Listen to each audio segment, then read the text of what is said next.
홍 전 대표는 수사에 적극 협조하겠다는 의지를 여러 차례 밝혀왔었습니다. 하지만 검찰은 이 자진 출두 등 그간의 대응을 수사 협조가 아닌 것으로 의심을 하고 있습니다. 무슨 일일까요? 먼저 송 전 대표 이야기 들어보고 이야기 나눠보도록 하겠습니다. 압수수색 당일날 현장에 안 계셔서 휴대전화를 검찰이 압수를 못했다고 하는 제출 계획은 어떻게 되시나요?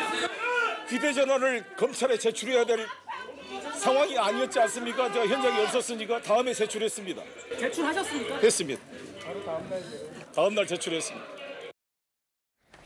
그런데 송 전 대표가 제출했다는 이 휴대전화에는 아무것도 남아있지 않았습니다. 바로 빈 휴대전화였습니다. 지난달 30일 이 초기화 상태의 휴대전화를 제출한 겁니다.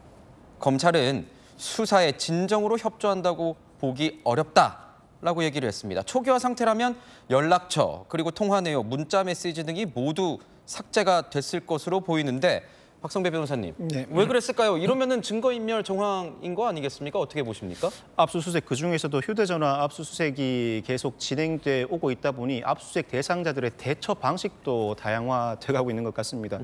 사실 압수수색 현장에서 이 당사자들은 휴대전화 제출에 상당한 심리적 압박을 느낍니다. 그 이유가 휴대전화 내부에 범죄 사실을 입증할 유의미한 정황이 담겨져 있기도 하지만 한편으로는 범죄 혐의와 무관한 개인의 사생활이 광범위하게 담겨져 있기 때문이기도 합니다. 그렇지만 제출하지 않았다가는 증거인멸의 우려로 곧바로 구속영장이 신청될 위험성도 도사리고 있습니다.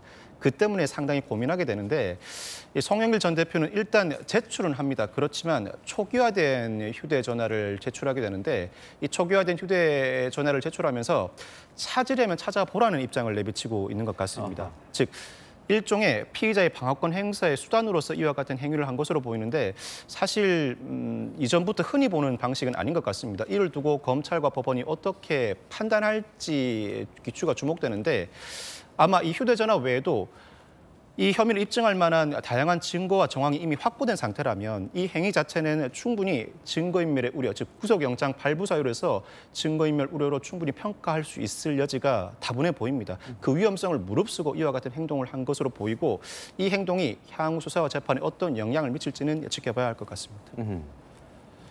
안민석 의원 같은 경우에는 이 자진 출두한 송영길 전 대표에 대해서 황소 같은 모습이다 이렇게 얘기를 했는데 휴대폰을 지운 모습은 황소라는 별명과는 조금 다르게 보인다는 평가도 있지 않을까 싶기도 해서 여쭤보는 겁니다. 네. 어떻게 보셨어요? 한동훈 장관의 내로남불이 여러 수사관들을 힘들게 한다 이렇게 보고 있습니다. 그러니까 지금까지는 이런 일들이 잘 없었던 거죠. 방금 박성배 변호사 말씀해 주셨겠지만 압수수색을 당하면서도 그 내용들을 어떻게 이용할 것인가에 대한 부분들은 사실 일반인들과 소위 정치인들이라고 생각을 하더라도 그런 생각까지는 못했었습니다. 그러나 우리 법 전문가라고 하죠. 법 전문가인 법무부 장관께서 검찰 시절에 보였던 그 내로남불적인 증거인멸 모습들이 또 하나의 초석이 되어가지고 이런 모습들로 변질되어 온 것 같은데 사실 저는 이 부분은 사실 바람직하지 않다 보고 있습니다. 그러나 자신의 방어권이라고 한다면 법이 그렇게 설정돼 있다 그러면 이 부분은 좀 충분히 바꿔야 되지 않을까 저는 그렇게 또 보고 있습니다. 그러니까 송영길 전 대표 측의 입장은 이런 겁니다.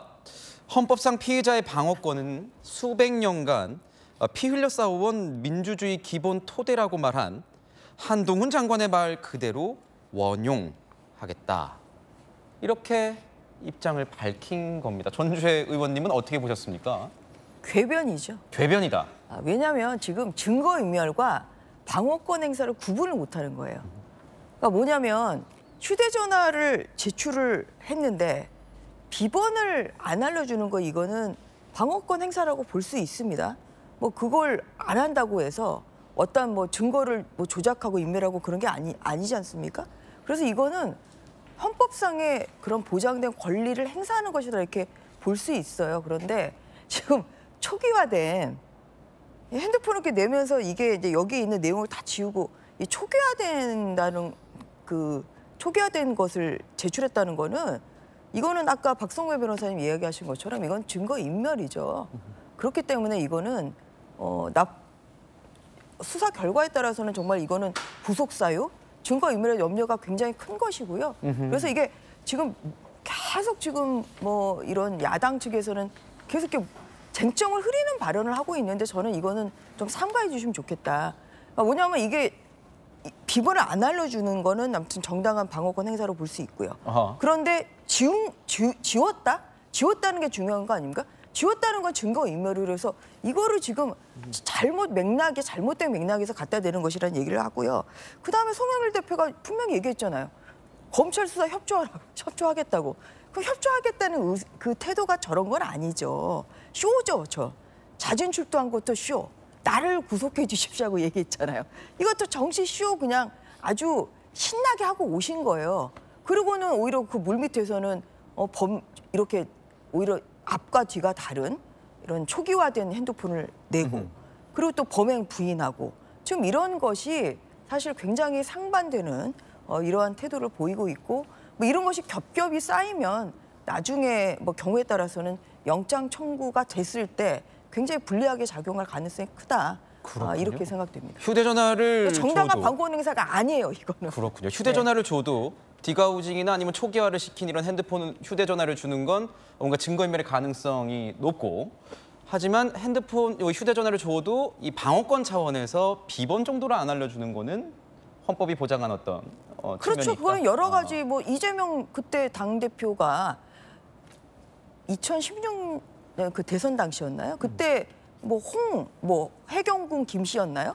그 결국은 비번을 안 알려주는 바람에 그래가지고 결국은 기소까지 이르진 않았죠. 이런 그 이재명 그 당대표 측의 어떤 그 발언이나 이런 거 관련해서 그래서 그런 것처럼 이거는 한동훈 장관이 아니라 그 전부터 비번을 안 알려주고 그래서 캐지 못하고 수사가 안 된 적이 있습니다. 그것은 피의자의 방어권 차원인 거죠. 그래서 그런 면에서 이것을 탓할 수는 없습니다만 그런데 결정적으로 지우고 냈다는 것은 이것은 적극적인 수사 방해 행위로 좀 볼 수가 있다고 저는 생각합니다. 그러니까 이 두 분 다 사실 잘못된 결정을 하신 거죠. 앞으로는 이렇게 하면 안 된다고 보고 있는데 한동훈 장관 휴대폰 같은 경우는 안 열어봤는데 지웠는지 안 지웠는지 어떻게 합니까?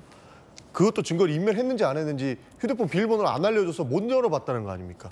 이런 측면에서 둘 다 잘못된 방안인데 이런 부분들을 바로잡을 필요 있다면 이거는 법을 바꿔서라도 방어권이라도 증거인멸을 없게끔 만들어야 되는 건 아닌가 근데 저는 추미애 장관이 그 법안을 발의하려고 했는데 그거는 인권단체들조차도 이거는 방어권 행사고 이거 위헌적인 법률이다.